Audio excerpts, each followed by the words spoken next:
Nous sommes au marché aux poissons d'Abobo-Doumé, dans la commune d'Atekoubé.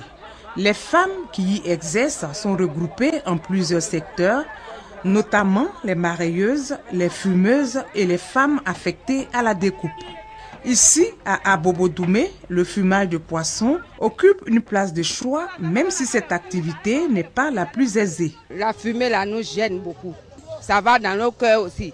On a la toux. La fumée là, ça nous rend malade, sincèrement. Ça prend les yeux même. Moi-même, je fumais, mais maintenant là, je ne fume pas trop comme avant.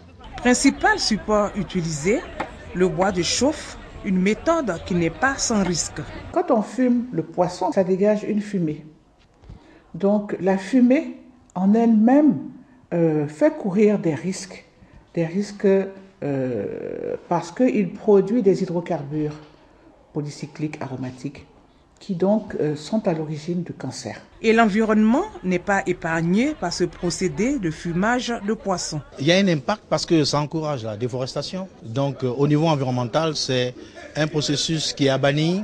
C'est pour cela que des recherches scientifiques proposent aujourd'hui des fours améliorés, des fours qui consomment peu d'intrants, c'est-à-dire en matière de bois, de charbon, et aussi qui sont propres, qui émettent moins de CO2, c'est-à-dire qui polluent moins l'actrice, c'est-à-dire la femme, qui s'adonne à ce genre d'activité. Pour atténuer les souffrances de ces femmes, un four moderne a été installé par la FAO depuis 2013. Dame Oulou Déborah de la coopérative des marailleuses et transformation des produits halieutiques explique le fonctionnement. Le poisson qui est fumé dans ces fours modernes est fumé en 3 étapes. La première étape, on le met sur la claie. En bas de cette clé-là, il y a une plaquette à graisse. Et cette graisse est recueillie par derrière dans les seaux. On peut prendre cette graisse-là pour faire du savon, pour faire de l'huile. Maintenant, après la première étape, qui consiste à enlever la graisse dans le poisson, on passe maintenant à la deuxième étape ici. Ici, à bas de cette clé, il n'y a pas de plaquette en graisse.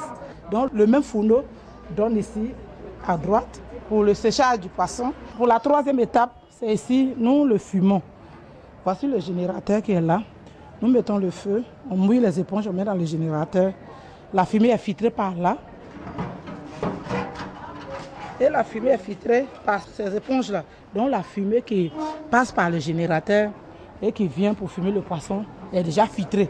Donc le poisson est sain. Avant la construction de ce four-là, quand tu manges le poisson, tu as l'impression qu'il y a une odeur. Mais on ne connaissait pas. Donc depuis la création de ce four-là, je suis venue une fois essayer moi-même. Et quand je suis arrivée à la maison, quand j'ai préparé, ce n'est pas le même goût. Ce four permet aussi de fumer une bonne quantité de poisson et dans des conditions adéquates. Le bois utilisé pour ce four n'est pas accessible à toutes du fait de son coût élevé. C'est ce qui cause même le problème des femmes de la coopérative au niveau d'Abobo-Doumé. Parce que ces femmes disent que le bois de VA, elles le trouvent moins cher par rapport au bois rouge. Le bois rouge, on fait 3 petits morceaux à 500 francs. Un morceau à 250. Un four moderne auquel devrait s'adapter l'ensemble des fumeuses de poissons d'Abobo-Doumé. Une façon d'éviter d'éventuelles maladies liées à la fumée.